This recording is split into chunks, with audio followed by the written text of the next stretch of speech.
shit. Yeah, this is crazy. So I had my bail revoked and went to the Brooklyn Detention Center. That's by my house. It was totally fucked up and totally wrong, but it was almost like pathetic how unsophisticated it was. Because it was going to be a house of cards otherwise. Yeah, I just needed like tens of millions of dollars. So that's when you started lying. How do you recommend they go about searching for those venture investors? You projects? con real estate agents like you. I don't think many people actually like try to pay it, so I want to be different. And it's like, just be totally honest. Hey, if I make $100 this week, like that's what I made, and here's the books, and here's what I'm paying. So everything is about paying that restitution. How much do you owe? I owe $26 million. Are you wearing bell bottoms? Where do you shop, by the way? Okay, this is actually something very unique. I thought kids like shopped on the internet, but I feel like you don't even have the internet sometimes when I look at you. I mean, I don't think I could find stuff like this on the internet. I honestly don't know the last time I purchased a clothing item at a store that wasn't shoes. And underwear, of course. I'm not gonna go thrifting. Wait, hold on. Let me do the math in my head right now. So what? So you purchase clothing in stores, but shoes online? Is that what you just said? No. I actually don't. I don't think I've ever purchased clothing online. Oh. Yeah. That's actually kind of weird now that I think about it. No, Are all your clothes for free? Are these clothes that people give to you because they feel bad? Telling me I look like I'm wearing hand-me-downs? I don't know if I want to. I mean, they're wider at the bottom. So they're from the 50s. Okay. These are, I guess you could say, hand-me-downs through the thrift store. Yeah. I bought these on the Lower East Side. There's like a really cool store. It's just like an old man that collects clothes. Yeah. And I went and I tried these on, and it was like, oh, cool, bell bottoms. So I was like, all right, let's do it. Something different. You noticed? I did definitely. You know what? I did notice. They did stand out. Where were you? I have a question for you. Oh, yeah. Andy. I've always thought it was interesting. Okay. You always wear sneakers with your suits. Not always. Oh, all right. Unless you're professional. Not always. Just casual. Sometimes, you know what? I typically, when I do wear sneakers, I wear them with short socks, but like they've started to like chafe my Achilles tendon, you know? Oh, okay. Like, cause it like rubs up against it a little bit. So I put on my long socks this time with like the colors and everything. I just thought it was one of those days to do that. But I don't like lacing. These shoes are zippers, so I can just zip them up. I don't have time for laces. Wow. You know, when you grow up and you're a power broker like me, you don't have time to do things like that. Humble man. Yeah. Where were you in 2017? So 2017, I think I was in high school. Oh. Yeah, I was a senior in high school. Really? I was on track to go to school for dentistry. What? Yeah. How did I not know that? Because I didn't go to school for dentistry, so I don't really talk about it. Oh, so it's just an idea. Well, okay, so I Did you went just to really school. like teeth? Yes. It's really weird. I've always said that teeth and shoes are like one of the most important things in a person. And I just think that it says a lot about your hygiene, who you are as a person, you know, how much you take care of your teeth. Mm-hmm. Your shoes, I mean, my shoes are always dirty, but by choice. But I mean, these are not. Well, your shoes are from 1942. I bought these last week. That's why they're dirty. I know, but you bought them from a guy who is probably dead. No, right? I bought you were these like, from the store. those will look better on my live feet. That's how you go shopping. So you were in high school in 2017. I was in high school. I was the president of the Marine Biology Club. I was a big nerd. That I believe, actually. That I believe. And, you know, we were just traveling around Florida because I grew up in Florida. Going to the Keys, going to the Bahamas, going to all the islands around there, just studying the fish and the wildlife and everything. Just like the rest of the 99% that you were not a part of. Hey, the club was pretty big. It had like 100 people in my school. Was it? Yeah, it was actually it was like the cool kids club. Oh. It is Florida, so we all, you know, grew up around the ocean. I feel like when I was in theater club, we also called ourselves the Cool Kids Club, but it was not the Cool Kids Club. How many people did you have in the theater club? Like 7. You know what I was doing in 2017? What were you doing? I was building the greatest real estate team of all time. Okay. 2017 was actually my first #1 year as a real estate team. We did $838 million in sales that year. And Wall Street Journal labeled us as the #1 team. It was pretty crazy. That is pretty But cool. our next guest in 2017 was creating the greatest music festival of all time that then wasn't. So that's a great way to introduce our guest, Billy McFarland. Welcome to the pod! Welcome in. Welcome. Thank you. What's going on, guys? I think the most important thing that I just want to start with, one, thank you for being here. Yeah, thank you. Thank you for coming in. So you're not in jail. No. And like this office space is amazing. Because it's not jail. It's not jail and not confined. Like, so super, super cool space you guys have. So you like crazy. just got out. Yeah, my sentence ended August 30th. So it's like 3.5 months now, which is Crazy. like wild. What was Yeah. the first thing you went to after jail? Like, what was the thing you missed the most? Swimming. Yeah. Oh, Went okay, yeah. swimming. Went swimming. You know what? Yeah. There's no pools in jail. There are no pools in jail. So when I first got to jail, these guys were like, hey, like, what are you missing most? And it was like June in the middle of the summer. So like I told them swimming. I'm like, this is like day 2 or day 3. And they all convinced me that there was like a pool on the top floor that you had to apply to be like the inmate lifeguard. So I like went up to the cops like, hey, how can I apply to be the inmate lifeguard? Like dead serious. And they just like destroyed me for the next You know what's couple weeks. crazy? We did that in the Marine Biology Club too. Did you? We would tell the kids that there was an aquarium and a pool in the top floor of the parking garage. Yeah, I fell for it. That good old high school trick. That's a scene in that movie Hackers. I don't know if anyone's old enough to have watched that amazing. movie. I love that. Yeah. That was like my, 6th grade inspiring movie. Like, let's start programming. Like, Exactly. I Right? love Hackers. Yeah. Super cool. Dude, we have so many questions Sure. for you. Let's right? do it. We're entrepreneurs at heart, right? We're salespeople. We're building this business here right now in our headquarters in Yeah. New York, right? This building. I mean, before we get into like all the obvious stuff, right? In the last couple years and everything that went down and whatever you want to talk about, like we're down to talk about too, and we're totally open books. Can you take us back though? Because I feel like the documentaries on Netflix, like Hulu, everything that's been out there and that's so public is so focused on such a finite period in your life. Yeah. But you're how old now? I'm 30, almost 31. So Crazy. yeah, I like for the bulk of Fyre, I was 24, just turned 25. Yeah. Then went to jail and got out at like 30. So kind Dude. of crazy. It feels like nothing's changed, but everything's changed at the same time. Wild. Yeah. Wild. Well, let's take it back. So like you first had an entrepreneurial spirit when you were much, much younger, Yeah. right? And you started your first company in like 2013. So had a couple small ones in middle school, literally inspired by the movie Hackers. Like that kind Can I talk about? Have you ever seen Hackers? I haven't. I don't think I've even heard of it. This is something Yeah. you're going to discover on the podcast. Okay. I'm 23 years old. So Amazing, yeah. I also grew up in Mexico for a good part of my young childhood. So for some reason No I'm movies disconnected. and TV in Mexico. It's really tough there. For some reason I'm disconnected. And Ryan, do you know who Armin? What was the guy's name? Armin. Did you say course. Armin van I Buren? Both, the yes. DJ. Yeah. Jean-Claude. What is it? His name is Jean-Claude Van Damme. He can do the I don't know who perfect that split. is. I don't know who Crazy. that is. Crazy. But then I knew the What year were you born? 1999. Shit. Yeah. So Yeah. okay. Do you think I'm a 90s baby or not? No. Oh, okay. They win. I'm born in the 90s and we're different. So. Okay, true. That is the most true statement that's been said so far. You guys are very different people. Very, very different people. Probably a good thing for you, but like, yeah, you should take the next decade. Okay. And I'm early 80s. So you started your first company. So go back to that before Andy so awfully cut you off. Yeah, you started your first company. I had a web hosting business in 6th grade, and I basically learned how to program. Because you saw Hackers and saw Angelina Hackers, Jolie, like- she was hot and she was in the pool on the roof. Yeah, and the main character guy was pretty sweet too. So Yeah. it's like, Yeah. Was it Jonathan Rhys Meyers? I don't remember the actor's name. Yeah, I think that's who it was. Yeah. But yeah, like, hacking and like going to parties and leaving the party to go back and like code. Like, I don't know, super cool. Yeah. So anyway, like, had a web hosting business, started building websites and needed to get them online. So I was paying these other companies like, $5, $6 a month to put their websites online. So I bought a server, put it in my like childhood bedroom and started leasing server space. What? And hired these 3 full-time employees from India. Shout out to Rex, Alex, and Juna.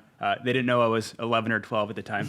And, like, just got my first cell phone and would literally like leave class to like go to the bathroom and like be on sales calls and customer service calls from the bathroom in middle school. So that's did how you it all know- kicked off.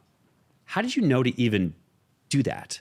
Like, how did you know to like where to even start? How do you find Yeah. people in India? Like, how do you like Andy would not know what the fuck to do. I mean, like, it was all, I had this really bad basic website and I didn't have $5 or $6. So like I was paying somebody else that much money every month to put it online. And I'm like, shit, there's probably 50 other people out there like me. So why not be the one who's getting paid the $5 or $6 so I can host my own website for free and then, capture the revenue from everybody else. Crazy.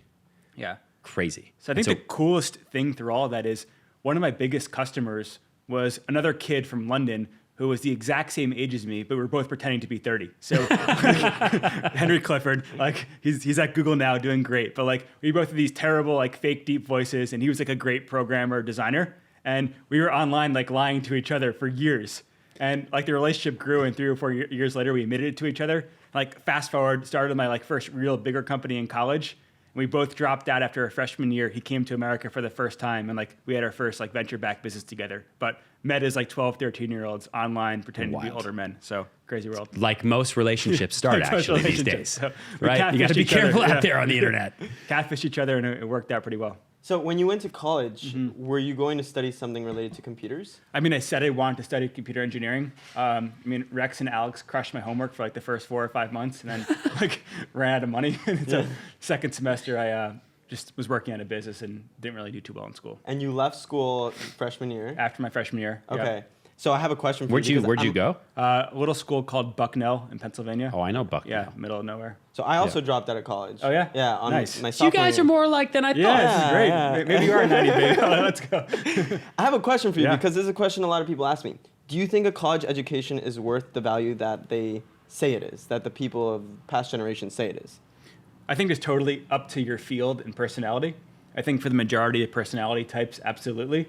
But for others, no. I think it's more about like what you want to do and how you can get there. Yeah, I agree. What do you think, Ryan? I think education is what you make of it, Yeah. right? If someone for me personally, I needed college. Like college for me was I needed to mature. Like I went to Hamilton, so I went to upstate nice New school. York, Yeah. which is in the middle of nowhere on a hill, Yeah. and I went up there and basically kind of like became an adult. Had I gone straight to New York City when I was 18, I would have died. Like it just wouldn't. I wouldn't have been ready. Some people though, especially now as kids are growing up, they're ready much younger for a lot of things, right? They're ready much younger for a lot of things, and so I think it depends on the person. So I don't think it's fair to say higher education is dead for everybody. I think the world has changed though. I think more and more people are becoming entrepreneurs. More and more people are getting into sales. More and more people are finding different ways to make money in a lot of different ways. They don't need the 9 to 5. They don't need the grind anymore. Things are different, you know. And same thing for you when you're 11, 12. So when you were pretending to be a 30-year-old man when you were 12 years old, was that just to be legitimate, or did you have like a little bit of imposter syndrome like early on? Like you were to sit with a therapist. Do you have a therapist? I'm mandated to get mandated to get mental health treatment during part of my probation. So yeah. So you have a therapist now? I do, yes. So you have like a court mandated therapist Yes, now. yes. So do you talk about things like that? Like It's a court-issued therapist, I guess is the best way to put it. Got it. Perfect. I think most people in this room should have one of those, I think. So you, did that ever come into your mind? Like the need to be somebody that you weren't at the time? I think that like I viewed technology and the internet as this playground where there were no rules. And this is like, almost 20 years ago now, 18 years ago. So this is like the wild, wild west days of the internet. Yeah. Just like the regulation and the frameworks weren't anywhere near what they are now. So I kept trying to like push the problem to see how I can get in trouble, if that kind of made sense. Like, hey, maybe I can start a business. Okay, maybe I can pretend to be 30. Oh, maybe I can pretend to have full-time, or actually have full-time employees. Maybe I can sell a business. And I kept trying to see how far I could go.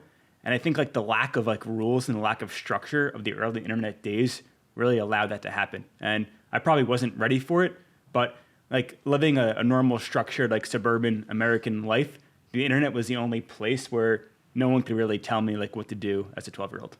Until you go to jail. Until you go to jail. Yeah. So, and then you really get told what to do. So. Got it. And then, so when did you come up with the idea for Magnesis? So then you drop out of Bucknell. Dropped out of college. And you told your parents, you're like, hey, I'm not doing college. And they were like, fine, Billy, whatever you want to do. I started it much easier than that, saying I'm taking a semester off school. Got it. To work on a project that I have investors backing if I take a semester off. And so you went to the city to do that. Eventually went to Philadelphia. Yep. Participated in like an incubator program called Dream It Ventures. Okay. Where they basically gave us a small check and office space for 3 months. Got it. So did Dream It. Had this first company called Spling. Yeah. At the time, it's been beaten many times since then. At the time, became one of the first or the youngest people to ever raise like institutional venture capital money. You raised like 1.5, something like that? Yeah, for Spling. Yep. Yep. So raised a couple of dollars for Spling. Had Henry over from London in America for the first time. We're all kind of bunking Your together. longtime business partner. Your longtime business Good old partner. Henry. Now we're actually like 18, like in over our heads in Philly. Was there for a few months and moved to New York just as I turned 20. Nice. So for the people that don't know, could you explain what Magnesis was? Yeah. It was Spling first. This was Spling. So Spling. Yeah. I tried to make another social network, which is what I was doing in middle school, and ended up creating software for like record labels and TV networks. And the whole like entertainment content world was just so foreign to me. And I was like this little 19-year-old kid meeting with the CEOs of like record labels and all the TV networks that we've all heard of here. And I felt like this is like a totally foreign world. And I would try to call my other high school friends who are now sophomores at places like Hamilton. Yeah. And they just like couldn't understand. It's like they had one option. That was like to go to finance or become a lawyer. And anything else just like was wrong and didn't make sense. So I'm like, you guys wouldn't believe me, like who I met and like what this meeting was like. And they just like couldn't comprehend what was happening. And so I'm like, wait, there's a bigger value here than selling this software. It's like, what if I can create a network of all these people I'm meeting and actually show my friends this is real? And that's how Magnesis was started. Okay. So Magnesis came out of Spling. Magnesis came out of Spling. And I was in the second ever WeWork as a just turned 20-year-old back on Varick Street. I think like this, like WeWork Labs, and it was like one of like 15 companies. Like the space was still a mess, but it was awesome. And I wanted to like build a network for all my friends, but I also wanted a black card and like really, really wanted the black card. And obviously was broke as hell, had like $20 on my, Chase debit card. So I went on Alibaba, and this is back in late 2011, early 2012, before like Alibaba was really a thing in the US, and bought this black sheet of metal. Bought a piece of magnetic strip tape and a credit card copier, all from Alibaba. They kind of came in the mail. Everybody's staring at me in this like WeWork space. I just start copying everybody's credit card onto a piece of metal. And we all go out to like the pizza place next door. We buy a couple slices of pizza. I'm like worried my card's gonna get declined. Like the guy's like looking at it, dropping in the counter, like, this is amazing. Like, all right, guys, like I gotta go and see if this really works. So I went out that night. I went to the bar, the nightclub, put every dollar I had in my bank account to go out with it. And like everybody who wouldn't look at me before is now treating me like I'm the king of New York. And Because I'm like, you had a this piece of black metal from Alibaba.com. Exactly, but no one knew. And like I got it engraved, had my like Spling logo on it, wrote like Spling CEO on the card, like all nice and engraved. Like people are treating me really seriously. I'm like, this is fucking awesome. So started selling all these cards to WeWork members, and out of nowhere, Magnesis was born. Where'd the name come from? Oh, it's totally made up. I think like I got like a Magnum bottle of champagne given to me like that night at the nightclub because I had the card. You're, so you're like, a little drunk. So you're like, what is this? A Magnesis? Exactly. Company name. Didn't know what it was. Like, this is cool. Never seen anything this like this before. So the mag kind of came from like the Grand and Nieces. So I remember Magnesis, like even being in the city, and I remember people talking about it. And you had the house in the village. Yeah. Right. Kind of like the club that once you were a member of the card, you could come and hang out with the club, and it was like this real life social networking. Yeah. Did you try to get a card? No, I don't think so. I don't remember like why or why not, but I never made it into the Magnesis club at the time. So real estate actually kicked Magnesis off. It was sleazy, but I'll tell the story. Not proud of it, but definitely did it. So I'm making these cards to Magnesis, and like I have Spling. Yeah. Living in like the world's worst apartment, and always kind of intrigued by real estate, and like starting to realize that I need like a place to host these Magnesis members. If there's a community, they need a gathering spot. Yeah. So discovered like back then, me discovering, obviously they're an amazing company, discovered the allure of Street Easy. Yes. And started meeting a couple of like real estate, broker agent types around Manhattan, and realized like inherently they're all like amazing salespeople, right? Like these are early days, like young agents at these companies that I'm meeting as a 19, 20-year-old. Yeah. So I said, shit, like these guys are representing the really like, affordable apartments. Who's representing the apartments that are renting for tens of thousands of dollars a month? Like I need to meet them. Yeah. So I went in Street Easy, posing as the Spling CEO, which was true, but Spling didn't have much to it, and started emailing I sorted by like most expensive down on rentals only. So started emailing the brokers and like, the $30,000, $40,000 a month apartments and saying, hey, I'm a young tech entrepreneur looking for, a new place. Like, can I come tour the buildings? So I'd bring like a little posse. We'd go and tour all these places. Like I couldn't afford them in a million years, right? But the brokers were all immediately intrigued. Like, how the fuck is this 19-year-old, 20-year-old kid like touring these places? Like, what is Spling? Then I used that as like a springboard to pitch Spling. And, you know, a lot of them kind of like looked at me and like said, whatever. But a couple of them were like, hey, like I want equity. Like, what can I do to, you know, be an advisor? Like the tech boom was starting to happen and like they had friends in venture capital. They might've been listing some of their houses. So I use this as a way to meet the owners of a lot of these apartments and said, hey, we just need investors, but yeah, I'd love to give you some advisory shares or whatever in Spling. And ended up meeting like 6 people that way who actually invested in Magnesis just from touring these apartments. Then a couple of months later, sold enough cars and went back and actually rented some of those spaces, you know, for Magnesis members. So worked out well for the brokers, but that was kind of like the real estate story, knowing no investors in New York, like getting going in Manhattan. So you're obviously a very persuasive person. Yes. So is this something you were born with, this skill, or did you read certain books or admire certain people that led you to have the knowledge to persuade people? I guess I was just intrigued. I was like, wait, who owns these places? Like, they must be really interesting, successful people. How can I meet them? Okay, I tried like 100 cold emails. Everybody ignores me. Yeah. But they want business, right? They want to like rent their house for this much money. So let's go meet them there. And I think that everybody has their openings. Like we all seek new business in some capacity. And the best way to get in touch with someone is through that channel where they're seeking new business. So then when did you shut down Magnesis at some point? So Magnesis went up until the Fyre festival, and we eventually then you just switched efforts.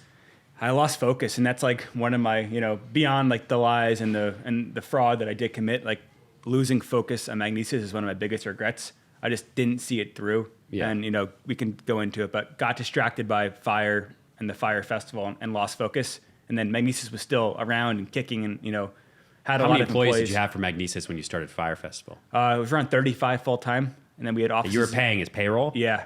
In New York, DC, and San Francisco. So we had 3 offices and it was going. So it's a real business. Yeah. Payroll was rough, but yeah, your payroll here probably makes me sick, as I told you. Yeah, payroll here is hard. Yeah. It's up there. I was getting crushed. Yes. Yeah.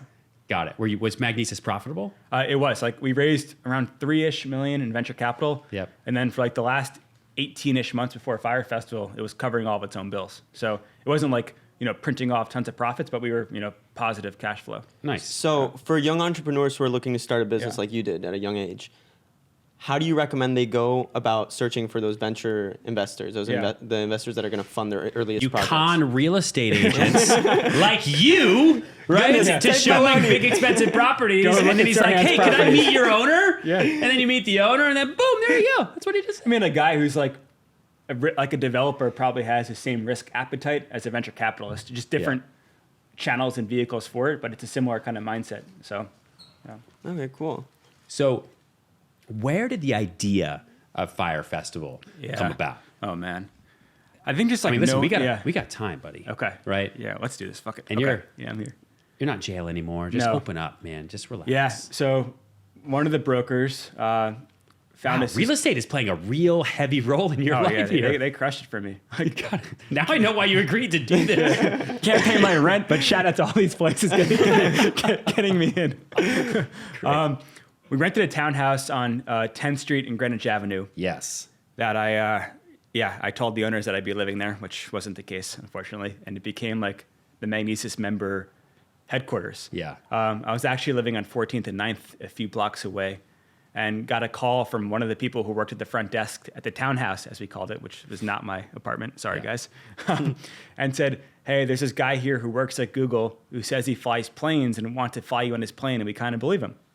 So I said, okay. So ran over to the townhouse, and super, super smart, you know, wild, like programmer, badass guy who just like was a hobbyist, risk-taking, boundary-pushing pilot for fun. He's like, hey, I've got like 5 or 6 friends like me. We should do a trip where we take 5 planes and go to the Bahamas. Oh. And take your Magnesis members. So I said, absolutely. Like, let's go. Like, don't tempt me with a good time. Yeah, I've been to like Nassau as a kid once. He goes, no. We're going to like the outer islands where no one's there. We have to fly over the houses in our little planes to like wake them up to pick us up from the runway. So I said, this sounds amazing. So went, organized this trip. We printed out this decal that said Magnesis there, stamped it on the guy's plane, like thought I was on top of the world, and took this trip to the Bahamas. We're just like getting rocked in the air, like in the winter storms, like flying these crappy little like 1960 propeller planes, but kind of ran out of gas and made it to this island called Norman's Key.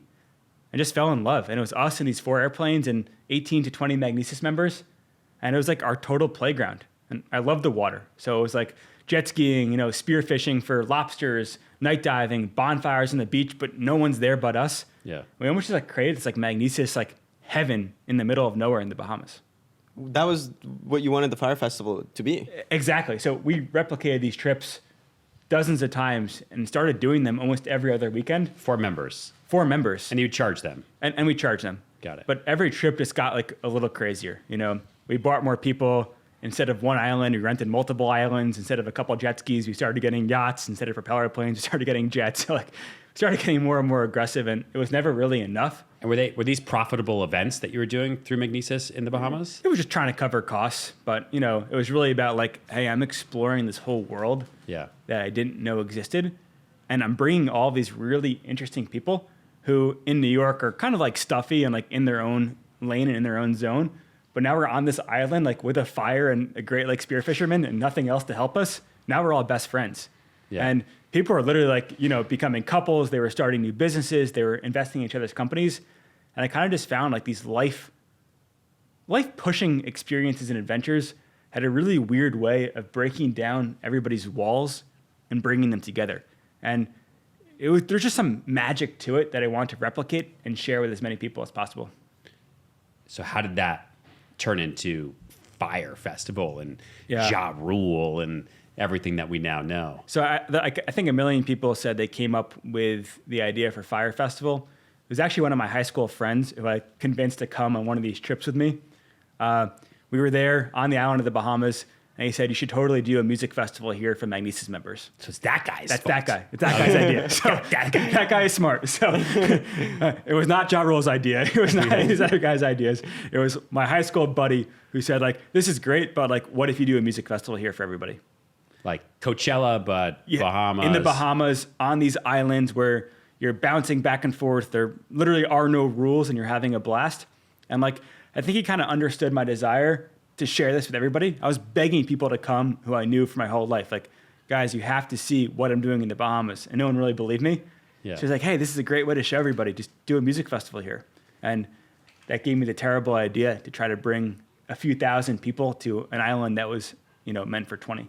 But it wasn't a terrible idea at the beginning. At the beginning, it was fun, and you actually thought you could pull it off. For sure. And were you just going to use the Magnesis team members and employees to kind of just make this festival happen as like a one-off? Yeah, so like literally in the course of 4 months, went from begging Magnesis employees to like come on these trips and spend a few hours to having up to like 800 people working on Fyre in the Fyre Festival. Mostly contractors, so not all full-time employees, but went from nothing to like $10 million a month payroll like this, and just like it went crazy. And you obviously raised money. Yes. That's a part of the story. Yes.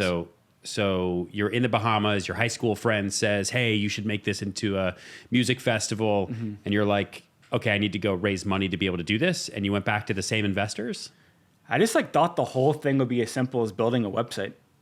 It's like, okay, music festival, no water, no bathrooms, no problem. Like, we'll get it here in a week and it'll be great. I think just the reality was I didn't know if anybody would actually want to come. So you recorded this marketing video, launched it in December of 2016, and said, hey, we're doing a music festival here in April. So was this the one that was with Ja Rule and all the models and everybody? Yeah. So I have so many questions on this. So we got to take a step back, okay? So when did those relationships start? Like, how did you get even to that level? I think when you're like 24 and bringing people to this island that's not even on the map, people are like, what's going on? Like, how can we see for ourselves what's happening here? But did you know Ja Rule? Like, did you just call up? You're like, yo, Ja. So you want to make a video? Who was your first contact that got all of this started? So Magnesis had been doing really small concerts for its members in like New York and DC for a couple of years. Got it. These are like 500 person concerts, so like nothing towards the scale of a music festival in the Bahamas. Yeah. And I loved rap as a kid. So I was basically trying to book every rap artist that I listened to as a kid but couldn't actually meet to come perform at Magnesis, just so I can essentially meet them and like pretend like I knew how to rap their songs. Yeah. So, we had booked 18, 20 artists over the past few years. And through that process, just like realized how non-transparent the entertainment industry was. I was meeting all of these like managers or agents who claimed to represent artists, But the reality were like they were a middleman who knew a guy's cousin, who knew his sister, who knew his mom, who could eventually call the artist. So I pitched Ja Rule at like one of these concerts that we did on creating an app to basically delete this whole process and allow, idiot kids like me to go directly to the artists so they can maximize their revenue. Yeah. And so Fyre was initially this booking app that was trying to essentially be like the Airbnb for entertainment. And the festival was meant to be a way to promote that booking platform. Okay, cool. That's a good idea. Yeah, the idea was good. I want to hear some more information on the cost of these artists and everything. Yeah. So what were these, for example, have you seen this video since everything? I've watched this video. I have not watched documentaries. This is as close as I let myself. Okay. You gotta watch the documentaries. I can't do it. So you obviously got all the top people in the world. Look how amazing the water is, though. Like, dude, you love water. Yeah, I love it. I fully That's feel our you on that. 1960s plane that we flew on for like one of the first times. Barely made it. Crazy. You had quite the cast Yeah. for this.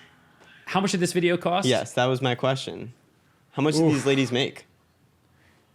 Probably spent like $1 million all in on the video, which included like the planes, the boats, the jet them in, skis, everything. like renting 3 islands, the talent And fees. that was investor money that you had raised for this specifically? So it was just like overall money. It was investor money. It was revenue for any kind of like marketing, consulting jobs I can get. You just had one big bank account. It was like, it was terrible. It was so disorganized and like it was pulling in money from any and every like source. Sam Bankman-Fried, but just much smaller. Like, I hadn't started lying yet, so it was more like, which is terrible. And like what I did was wrong. But at this point, it was, guys, here's this crazy idea I have. Yeah. You've worked with me for 4 or 5 years on splitting and magnesis. Yeah. I really think this could be bigger. And so like the initial investors were just coming on board based on like the previous success. previous relationships that we've had and like seeing the work ethic. And you're a serial entrepreneur. That's so what we see all the time. There was something there and they were like, wow, he really thinks this is going to be bigger. And obviously it was for all the wrong reasons, but the initial money was just raised on, I think, my pure excitement. It's like, look at this island. They're actually letting me take this place over. Like, let's go. Everybody wanted to get on board. So you did the video, you created the website, you're like, let's see if anyone wants to come. Yeah, and like I woke up the next morning and we had sold like, I think it was like $500,000 of tickets in the first few hours. Oh my And I'm like, God. shit, what do I do now? I have 4 months to figure this out. Like, there's no water. So like I call a guy for water and he starts like explaining reverse osmosis to me. I'm like, oh, hold on. Like I have 3,000 problems to solve. I can't become like a reverse osmosis like water expert in the next 3 days. And it just became this mad dash of trying to build a city in the middle of nowhere in 4 months. So I'm glad you mentioned water because I have a very serious question. Yeah. You obviously have seen the memes and everything of that guy, Andy, that you worked with. Yeah. I want to hear your side of the story. I mean, Andy tried his best. And I think he had been doing events for Magnesis for a couple of years. I think he was hired to help with Fyre maybe 6 to 8 weeks. I could be wrong, before the festival. So it was definitely not like when this video was being shot. This is the pre-Andy days. Right. But he was brought on at the end to help us with catering. And yeah, he certainly tried his best. So shout out to him for his effort. Do you guys still have a contact relationship? I'm sure we'll speak soon. But yeah, Okay. he's a good guy. And, he works super hard. Clearly. Yeah, clearly. Yes. Clearly. Yeah. So then you started booking, because you had already booked musical guests before for Magnesis parties. So it was just kind of like that on steroids. For sure. So now you're selling all these tickets for an event that isn't really even planned. Yeah. And so it's almost like, I don't want to get too in the weeds, but like when we sell new development towers in Miami. Yeah. Right. In New York, it's very different. It's very regulated. Yeah. Like these 2 buildings right here. Okay. Right. Like we can't even start selling them until the money's there. You're in the ground. Like the buildings are up and then we start selling. Which apartment am I moving into?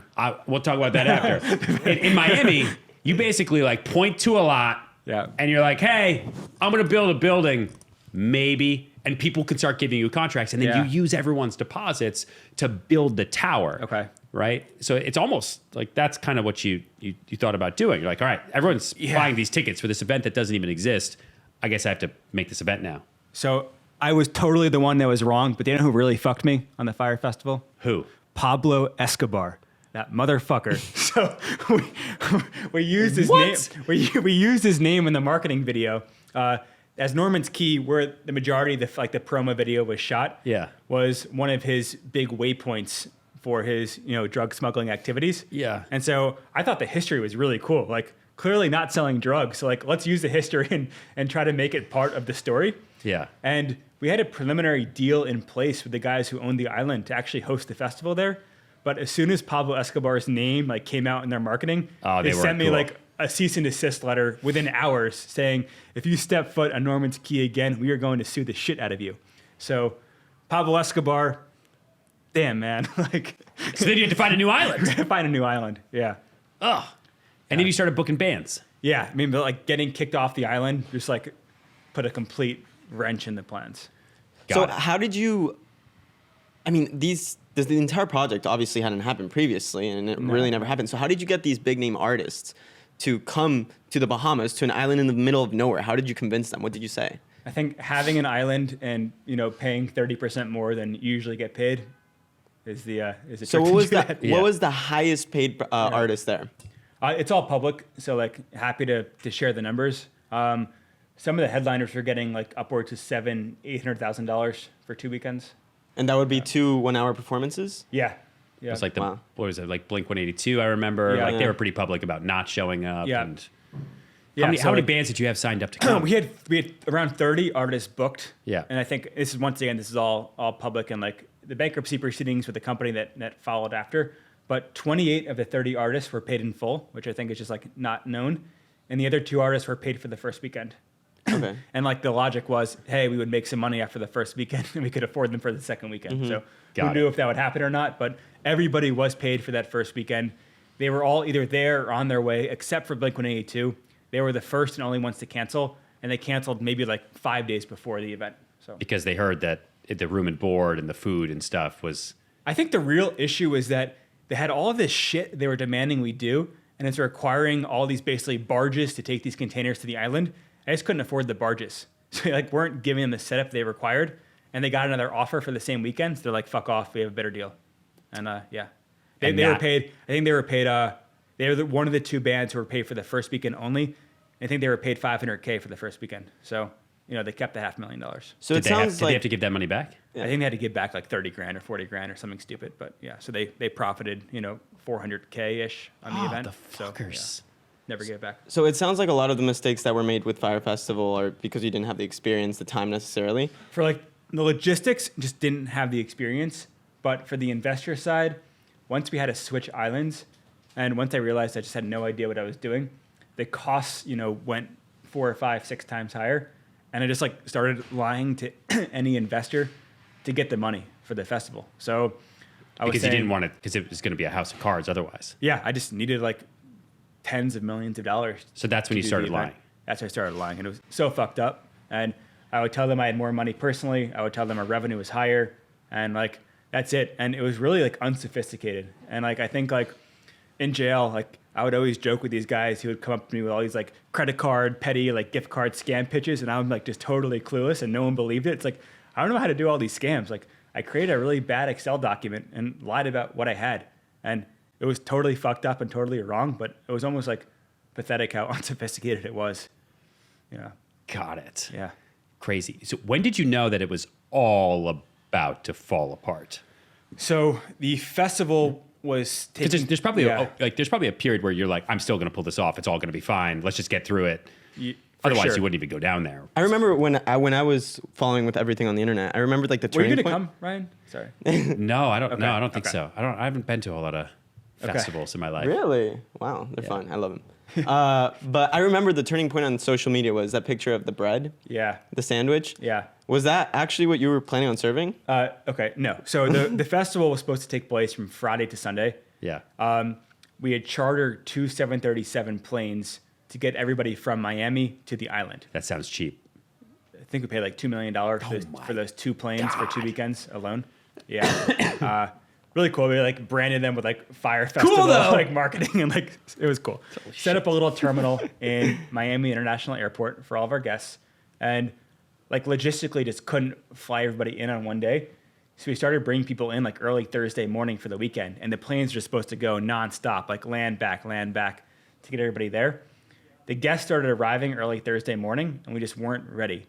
And beyond the lying was the biggest mistake. The second biggest mistake was being scared to show the festival site in like a not like good enough format. So I sent all the guests to this like party beach, sent all the boats and jet skis there and all this booze, and said, okay, everybody drinks for free. Go and give these guys a party so we can like build the rest of the festival in 8 hours. Right. And like clearly, if we couldn't build it in 4 months, we couldn't build it in 8 hours. But like couldn't tell me that at the time. So everybody went and got wasted. And then by the time we were like semi-ready, which we obviously weren't, was 9 or 10 o'clock. It was pitch black. Everybody comes back wasted and just like couldn't possibly handle everything. And I was told 3 people died. And like, thank God that's not true. And no one was physically hurt like at all. But I was told these wild stories from like my top, employees, like elaborate details about how people were like getting killed. I'm like, all right, that's it. Let's go. Turn these planes around in the air. Get everybody off the island as fast as possible. So when everything was going downhill with the Fyre Festival at that moment, did you try to leave the island? Did you try to make it back to the United States? So this was now like late Thursday night. And then I came back to the U.S. late Sunday night. So it was like 3 days, basically 72 hours of. So you really stayed the whole weekend. Yeah, I stayed until the end of the night Sunday. And then everyone got off the island. Most people left early Friday morning and then throughout the rest of the day Friday. So when did you know you were in trouble? We had like a late team meeting Wednesday night. I think the first flight was scheduled to land at like the crack of dawn. It's like 7 or 8 a.m. So like back in the city, or this is before? This is on the island. Yeah. Like Wednesday night going into Thursday morning. So flights are, less than 12 hours away from arriving. And the team is just exhausted. Like these people are just kind of like passed out on couches, like slumping over in their chairs. And they just lost all of their energy. And like as if scripted by a movie, this is not hurricane season, and it wasn't like technically a hurricane, but like as if on cue, this massive storm just like moves in out of nowhere and like starts knocking over the tents and blowing things away. Oh, God. And then like in like desperation gave one of our interns a key to this like box truck basically, and he went and drove over our water line and just like killed the water to like all of the showers and bathrooms. Oh, and all of like the senior like experienced people are just like at their wits end. There's like passing out on the couches, and like I just can't rally the troops. And I'm like, okay, we're fucked. Wow. That's insane. Yeah. So afterwards, when did you know you were in trouble? I kept thinking like everything's gonna be okay. No matter what, like look at the water. Like it's great. And but like when you got back to New York, so the festival didn't happen, shit show, all that stuff.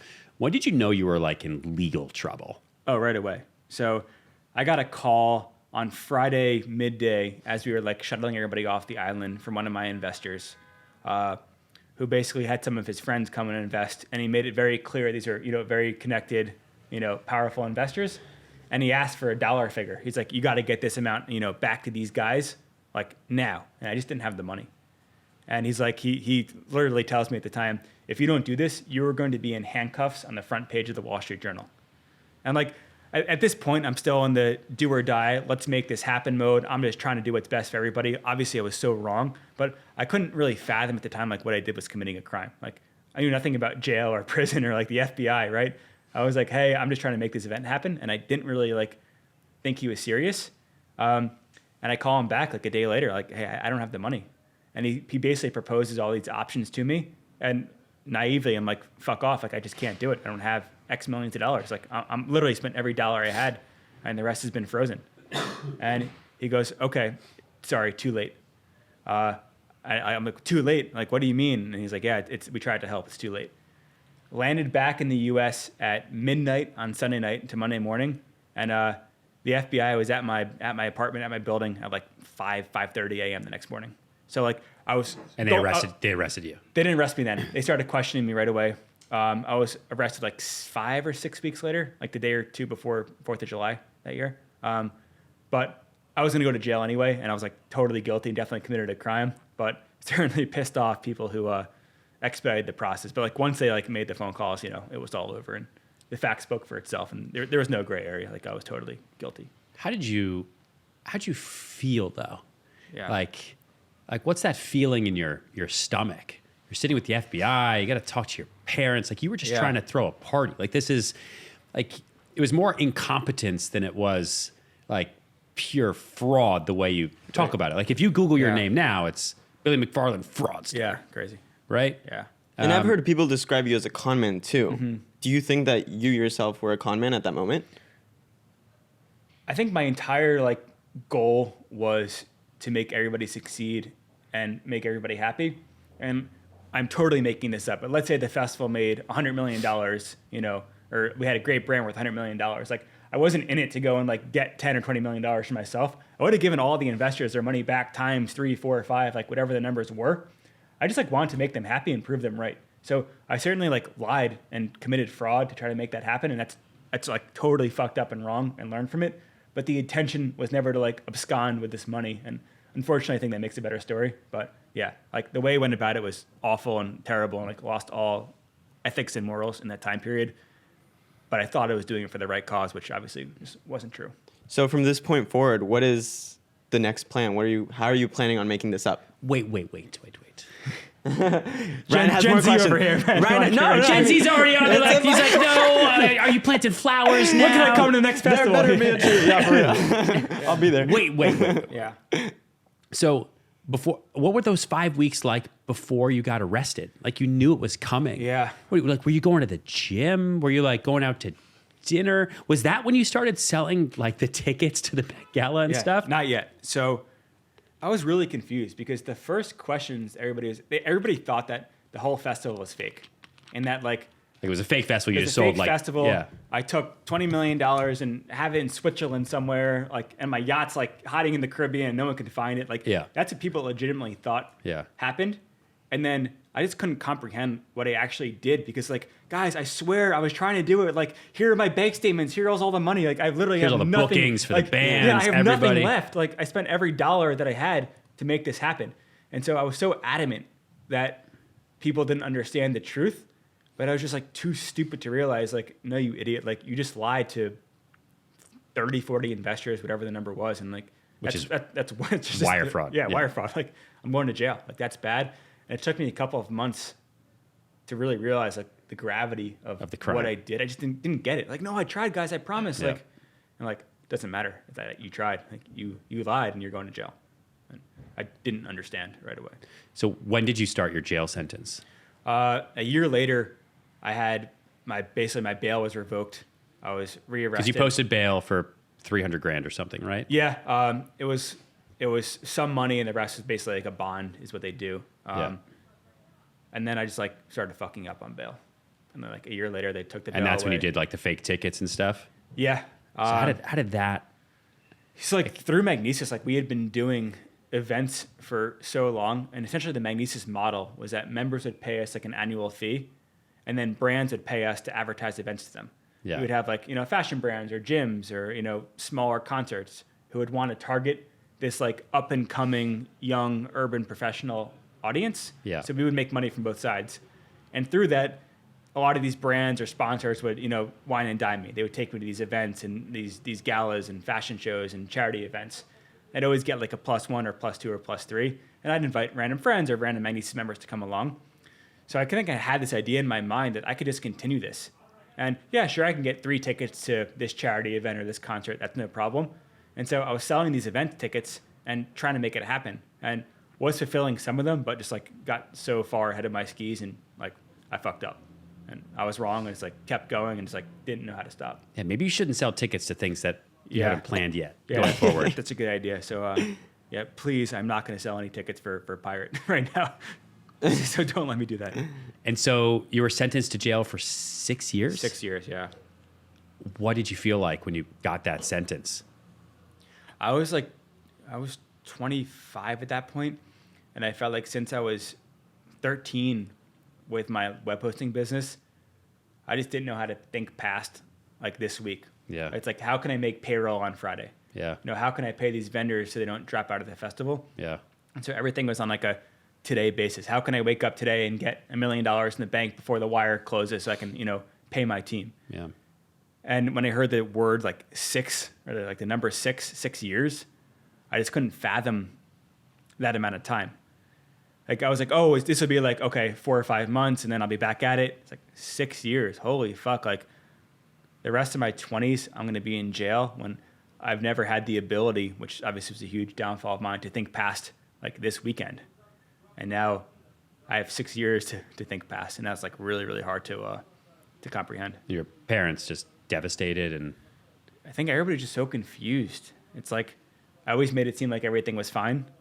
And that was part of the lie, right? Yeah, come on, invest. We're doing great. We have all this money. We have all this revenue. And it was like part of the lie was this salesmanship that everything was okay. So I think people were just like shocked that, one, I was acting like things were fine, and two, that I was just lying for this period before the festival. Why do you think, I want to go back to that, but why do you think people so easily invest into lies like that? Because we just watched, the FTX balloon completely pop and explode, and everyone's like, oh my God, how could that happen? Yeah. Whether it's that or Bernie or even at a much smaller scale, like, it seems like it happens time and time and time again.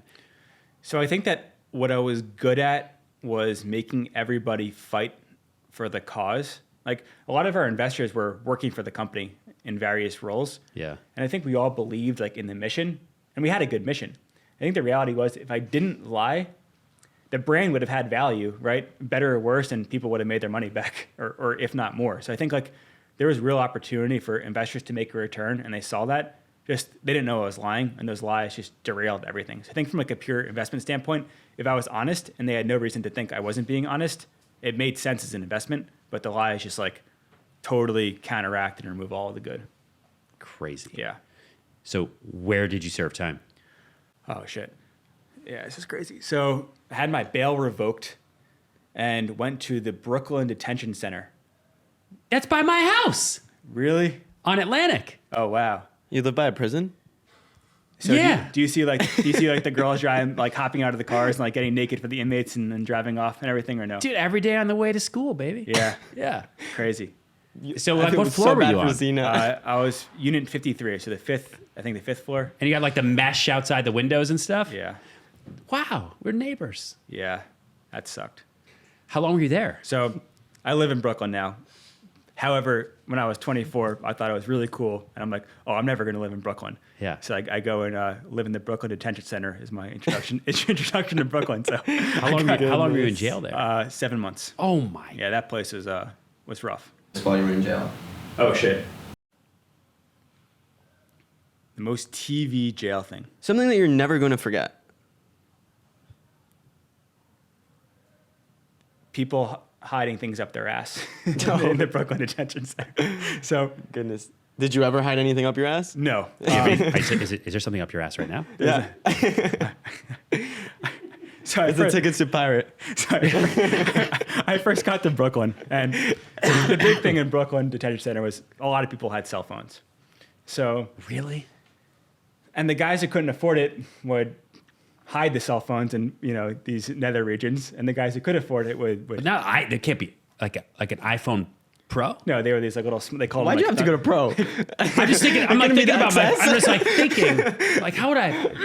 if you could do that, you'd be a hot commodity in the Brooklyn Detention Center. So, let's It's stay good away for from that. Andy to know though. Goodness gracious. So this one guy, he's basically a friend of mine had just gotten like one of these small finger phones and hired someone to hide the phone for him. So like on the first day, he's like, hey man, can I make a phone call? And so the guy's like, yeah, sure, 1 second. So he runs away and runs back to the guy's cell and gives him the phone. And the phone smells like shit. So the guy just paid all this money for the phone. He's like, what the fuck, man? Like, you're supposed to keep my phone safe for me. And he goes, and I'm just fresh in jail. It's like my second or third day there. I'm wide-eyed. He's like, yeah, man, I boofed this thing like 3 times already today. I'm like, wait, what does boofing the phone mean? And why the hell did you do that? No one's even come in our fucking unit the whole day. So this guy, like, every time there's any sense of trouble, he would just like shove the phone up his butt. And then he was bragging to like the guy who's paying him that he just like accomplished the world by keeping his phone safe. And like, that was like my introduction to jail. I'm like, I need to get the fuck out of here. Like, get me away from this place. Were you ever hurt? Did anything bad ever happen to you? Was there ever like shower things, like all that stuff? No. So I told one story where these guys are threatening me in Brooklyn, and my cellmate Patel went and basically fought them for me without me knowing. But other than that, there was no like. It's like some American History X. Yeah, shit there was no. I experienced no violence, and I think like at the end of the day, the violence is purely around like gang and drug related stuff. So never into drugs, thankfully, and obviously, I really hope not in a gang because that would not be a good look for the gang. So like, if you didn't know any drug bills or you weren't really in a gang and stuck to yourself, the violence wasn't really like a threat. So you're 7 months in that jail, and then you were moved to Otisville, which is like what I would think is like an appropriate jail for my crime. I think it was like one of the only federal jails where it was over 50% financial crimes. So that was definitely Is that like the Wolf of Wall Street jail where you Pretty can like go much. outside and Yeah, it still fucking sucked. It was not fun. I didn't last very long there. I just I couldn't do it. Did you see any celebrities or anything inside the jails? In Otisville, there was a handful of characters, if you will. There's Michael Cohen, who's like committed Yeah. like the mortgage fraud to Trump's, yeah, he his was attorney. Yep. former guy, whatever. The guy testified on Trump. The Situation was there. Oh, for tax fraud. Yeah, a handful That's of other. Jersey Shore, right? Yeah, so a handful of other, politician types. And I felt bad for that jail because there's most of the jails, everybody's just getting whipped into shape by the guards. There you have 90 spoiled New York City assholes in the prisons. The jail's what the hell do we do? How do we handle these jerks? And then you got off for good behavior. So I got in trouble there. I had Oh. the genius idea of trying to write a book on a USB voice recorder device. Oh. So I got caught, went to solitary confinement there for 3 months, and they shipped me to Elkton, Ohio, by way of Conair, Oklahoma City, and then Elkton. So You were in solitary confinement Yeah. for 3 months? it gets worse. So get shipped to Elkton, Ohio, to solitary for 3 months. Elkton is definitely a little bit worse, but not as bad as Brooklyn. And you would think I'd learned, right? Yes. So my next genius idea is, hey guys, podcasts are really cool right now. Let's do a podcast in prison. I hop on the payphone, have my buddies set up a podcast studio and try to record a podcast Through the prison through the payphone? prison payphone. All the Nice. calls are recorded, of course. I don't say anything bad at all. It's Yeah, more yeah. of hey guys, I fucked up. I'm sorry. I'm in jail. This place sucks. Literally nothing bad. It was super boring. I was just scared to say anything wrong. Yeah. They posted a trailer to my Instagram account, which had no followers. An hour after the trailer comes out, the guards come and rip me out of my cell. All right, you're out of here, and put me in solitary again. And this time I stayed in solitary for 7 months, which was brutal. 7 months straight. How do you change as a person after solitary for basically a year? You're just in a room by yourself. Yeah. So the first time was almost easier for me because I was so guilty. Yeah. Right? It's I clearly broke the rules and had this USB device. The second time I was just a moron. And I think the problem was I didn't break any rules, so they just didn't know what to do. It's you're allowed to speak to the media and you're allowed to use the payphone. So he didn't really do anything wrong, but at the same time, we can't let our inmates have a podcast. So it's how do we handle this guy? Yeah. And they legitimately tried sending me to a terrorist communication management facility because of that podcast. So the local warden at the jail was so pissed off, they put in the paperwork to send to this terrorist management place. Oh my and God. I've since went and looked the jail up on Wikipedia, and they have a list of the inmates, and I'd be one of 3 non-terrorists. But they're oh yeah, you want to do a podcast here? Okay, well we're gonna send you to the CMC. And they tried to scare me. I thought they were bluffing. They gave me a printout of the program statement for the communication management unit. They're here's where you're gonna go if you don't fucking blah blah blah blah blah. And I'm oh yeah, whatever. You guys can't send me there. I didn't hurt anybody. I didn't say anything wrong. Oh yeah, you want to see? So part of the reason why I was there for so long is they were trying to decide if they were going to send me to the terrorist jail or not. But then you still got out early. Yeah. So anyway, I guess You technically, based on your original sentence, you should still be in jail right now. for sure. But taking a step back. So there was guys coming into solitary in that jail for knives, and they were coming for 30 days and getting out. So Yeah. I have a podcast, and after 7 months, someone in the regional system in the Bureau of Prisons finally says, okay, this is enough. We'll send him to Milan, Michigan, which is outside of Detroit. And that's probably a fair punishment instead of the terrorist facility. But they took away my phone calls forever, so I couldn't call family or friends for almost 2 years. Oh wow. They sent me on a Conair flight to Oklahoma City, stayed in solitary confinement there for another month, and then they shackled me on a bus for 17 hours from Oklahoma to this jail just outside of Detroit, and I was there until the end of the sentence. But yeah, So never go to jail. don't go to jail. And if you do go to jail, do not break the rules. So Don't do a what podcast. goes through your head every single Yeah. time you make the same mistake in the past?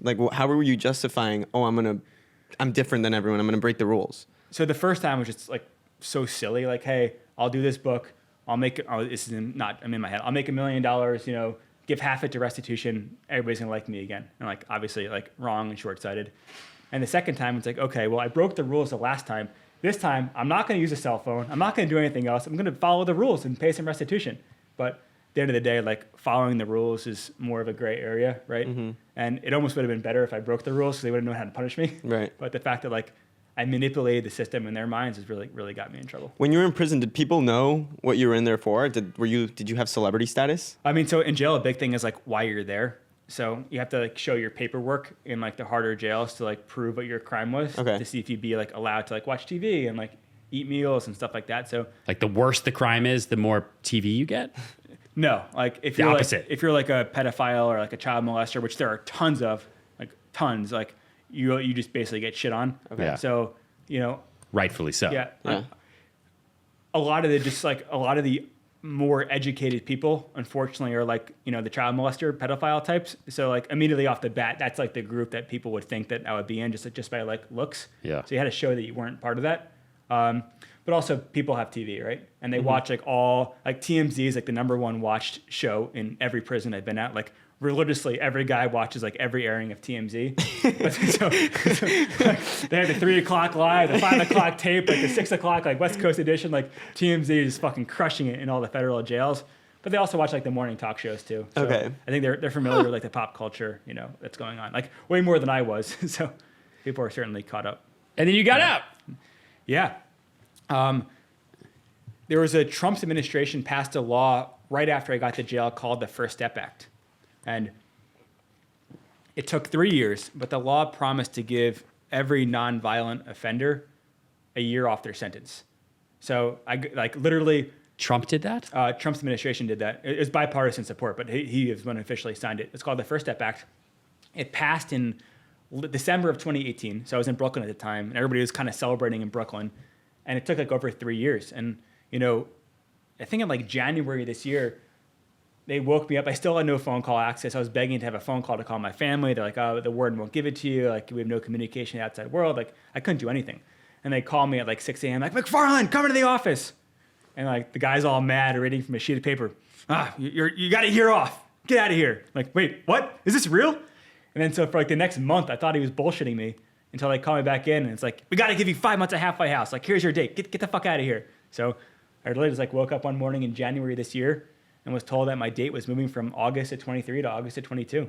Wow. And I was like shocked and I didn't believe it. And like that actually became the hardest part, like harder than solitary confinement was waiting for like my date. Yeah. I'm like, all right, they're going to come tell me any minute now. Like That's every morning revoked. when they're on the loudspeaker, I'm waiting for my name to be called. Just kidding. Like you're not Yeah. getting out of here. In the day of, like I'm waiting in like the cage to be processed out. I'm like, okay, when's the marshal's going to come and tell me this is just a joke? Like you're going back to jail. And like, I didn't believe it until I was like in the parking lot. Like, get me the fuck out of here. So the But- prison guards fucked with you guys. They didn't like fuck with us. No, at that point it was all mental. Like Oh, okay. everything that could have gone wrong had gone wrong. And I'm like, they're just gonna find a reason to not, you know, let me out of this place. And I truly thought I was never getting out of there. And so your parents came and got you? Yeah. And you flew or drove home? Drove from Detroit to the Brooklyn halfway house. And then that was my second time living in Brooklyn. there you go. Yeah, so we're back, baby. Are you allowed to fly? I can't leave New York.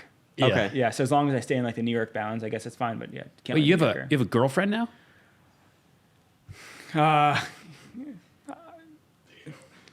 No? Yes? Are we not allowed to talk Yes, about that? no, not allowed to talk about it. I guess. Yeah. Okay. Yeah, I don't want to cause anybody any attention at this point. But Okay, no problem. yeah, depends on the day, and like Depends on the day. I think the issue is like literally, as I told you before, the rats are starting to eat through the walls of my apartment, and so she's basically giving me an ultimatum to get back to Manhattan. So I'm not Got sure. it. I have no money, so I'm not sure if I can fulfill the request. So Well, we'll see. you still owe restitution, right? Yeah, a shitload. How does that work? Every 2 to 3 weeks, I go to the courthouse in Lower Manhattan with a money order and pay a percentage of my income. So And it's like what yeah. percentage? How does that work? What percentage do you have to pay? So the percentage of my personal income, it's still super early, so I'm learning. I think depends on like how much I'm actually making or not making. But in addition to that, we'll get into a pirate, but I'm giving 10% of pirate back to restitution as well. So just trying to pay more than I'm supposed to. And like, I don't think many people actually like try to pay it. So I want to be different. And it's like, just be totally honest. Hey, if I make $100 this week, like that's what I made. And here's the books and here's what I'm paying. So How much- everything is about paying that restitution. How much do you owe? I owe 26 million. And like, I've made 8 payments since August 30th for like 20 grand. It's like not much, but it's something. So, you know, doing my best, and whether it's 20,000 or 2 million one day, like I want to make those payments and get there. And how are you making money now? So you just got out Yeah. of jail. You've been in jail for 4 So, years. I'm doing a little bit of everything. Like I did a TV deal. I've signed some baseball cards.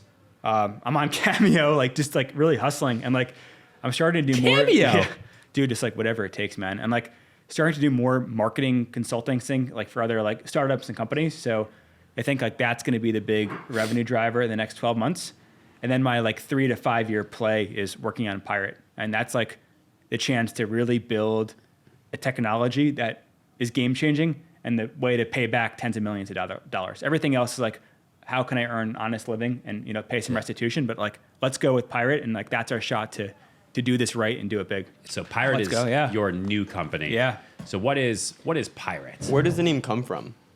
It comes like I came up with the name actually in my second stint in solitary confinement. You must have had so many ideas in solitary confinement. Can you write them down, or you just got to remember? So like you were given these like stub pencils, and everybody was trying to get contraband in solitary confinement, right? They're all like trying to get drugs and things like this. I'm just trying to get pens. Like guys, like, can I pay you like $4 for a ballpoint pen? Like that was my like contraband hustle in solitary. Was desperate to get a pen so I can write down all my terrible ideas.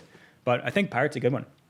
I think the cool thing about solitary, and there's not many cool things about it, is that I never had time to think about like where technology was going. It was more of like, hey, what crazy website can I build this week to make me money and to allow me to survive? And now in solitary, when I legitimately think there's a greater than zero chance that I'm never getting out of there, I have time to think about like where technology is heading. And I think it's really cool. Like, can I kind of think about like where I fucked up, get back to what I'm good at, but also have the time to think about tech that I've never had before, and that's spawned Pirate. Cool. And so what is Pirate? Yeah, so Pirate's getting back to like two things, technology and hosting adventurous people through these like life-defying experiences. So Pirate is going to be this physical location in the islands where we permanently... We're going back to the Bahamas? We have some issues there, TBD. So we will get into that. You love the Bahamas. I love the Bahamas, man. The best He loves people. the water. The best people. Do the they best love water. you back? I think you'll get a visceral reaction for it. I like to think that we have a great local team and great local support, but the country just recently announced that I'm a fugitive of the country, which is a little surprising to me. But dude, everyone has you're like this generation's Robert Downey Jr. A little bit. Yeah. You know what I mean? Like time will tell. Yeah. You just got out of jail. Yeah. But like, we talk a lot about the business of influence here. Yeah. And you've got the fraudsters and the scammer, and people got way in over their heads, but it's interesting to see like what you're going to do next. Sure. Right? And Thank you. you clearly know how to sell and market, Yeah. right? Just make sure you have the plan before you sell the tickets. And the team, I'm really, really strong team right now, and they know how to slow me down. They're better at logistics. Is it some of the same people from Magnesis who believed in you, or back? No, it's People from jail? My business partner actually. Henry? Henry, come work for us, man. Leave Google. Let's go. Like, Henry's amazing. Like, yeah, I'd love to have Henry come join the team. But like, yeah, have a good team. And so Pirate's about having this physical location where we're hosting like artists and content creators and entrepreneurs to go on these night scuba dives, go lobster diving, do jet ski races around the islands and get them all together. But rather than trying to invite thousands of people to the island, we are rigging these islands with these 360 cameras where we're live streaming the entire experience. And so all of their fans, no matter where they are in the world, can watch what's happening at the island. Yeah. But this time they could take advantage of like this new Pirate technology to actually change and even own the experiences. So they can like team up online with 10,000 friends, throw $1 in, and build this beachside bar where they can now sell drinks to their favorite artists and like watch all of this happening. Sounds like the Hunger Games, but like But fun. like for good. I mean, like the more Hunger Games aspect is like one day, if I'm ever The allowed. one movie this kid's seen over here, by the way. Very good. That's true. Like Jennifer Lawrence walks by and he's like, oh. You and me both. So Yeah. if I'm ever allowed to go again and I'm like swimming at the reef, people online could vote to chum the water. And then like the local boat captain will do that. And I think given all the sharks in the area, a lot of people probably want to see that. But it's giving all these people the ability to not only go to these places that they haven't gone to before, but the ability to actually like affect and own what's happening there. And that's the crux of the technology. And this is out now. So building technology now, we're actually going to You be can get the jacket now. Yeah, we're going to be testing it for the first time in New York this winter with a jet ski race around New York that will be like live streaming from drones and giving fans the ability to like fuck with their race and fuck with me as I'm racing other like entertainers around Let us New know York. when that is. We happen to be in New York. Do you want to jump race in one of the jet skis? Do it. In the winter? Yeah, I mean, well, super thick wetsuits, like fun race. Have The your answer audience is like yes. vote and impact the The race. answer always The yes. answer is yes. Okay, we should talk. Yeah, we should talk about it. We should talk about it.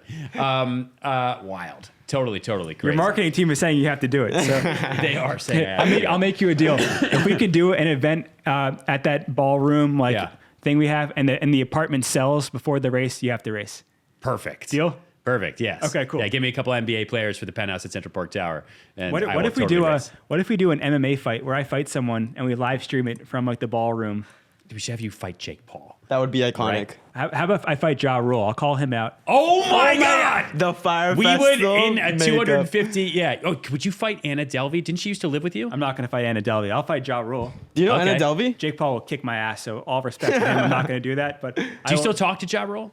No, but I would fight him. If we do it for charity and we do it in the ballroom, let's Yeah. go. I'm in. All right, I'm going to talk to Axtel. I'm going to talk to Yeah. the developer. We'll do that. And then if that apartment sells, then you have to do the jet ski race. Okay, perfect. Deal. I want This is nothing how but- deals get done, right? This is how we go. You just witnessed the business of influence. Yeah. Last question I have for you. Time is super valuable to you now, right? We'll see. What do you want to be known for Yeah. in 2 years? Yeah, I think there's like two ways to approach life right now for someone in my shoes. And it's like one is totally heads down, go work behind a desk and shut the fuck up for the rest of your life and like realize you failed and Just like go get a job. and just live with remorse and do nothing about it. And I think there's like nothing wrong with that. And the other option is like go for it and say this time I'm going to go for it honestly. And if I fail, which might as well be the case, I'm going to fail honestly. But if I succeed, I want to make a positive impact and I want to pay people back. And that's like rebuilding trust, paying them back financially, being their friend, being there for them. And that's the route I'm taking. I think it's hard for a lot of people who just like want to see me shut up and like be quiet and just do nothing with my life. But I'm only 30. So, I hopefully have 20 or 30 years of trying to be an entrepreneur. So why not go for it, but go for it honestly and realize it's about the process. And, I'm not going to pay back all this money in 5 years. It might take 15 years. It might take 20 years, but why not try to go for it and make something positive happen? Yeah, just don't lie. Yeah. That's what's all. Yeah. And no more lying. No. Right? Honesty is Yeah. the best policy. And can I just say, it's the last minute, you look pretty great compared to pre-prison. Like prison, like you came out, were you working out in there? Yeah, I was so fat. You I were think you were I- like you were like stress eating before you went to jail, and in jail you like leaned out, you like look good. It's just I think I went from having like 4 dinners a day to not being able to afford like a dinner. So it definitely so like dinner's in your ass, you know what I mean? Yeah. Like great. I did not eat any of those. Without anybody questioning. That's okay. I believe you. Yeah. I trust you. I trust you, I hope- Billy. I hope not, yeah. Dude, you're the man. Thank you so much for coming Thank on you, the guys. Super podcast. I fun. appreciate it. Really cool. And I'll see you at our penthouse, I guess. Yeah, let's go. I'll be there too. That's fun, Thank exciting. you guys. Yeah, Absolutely. Ryan, this is fun.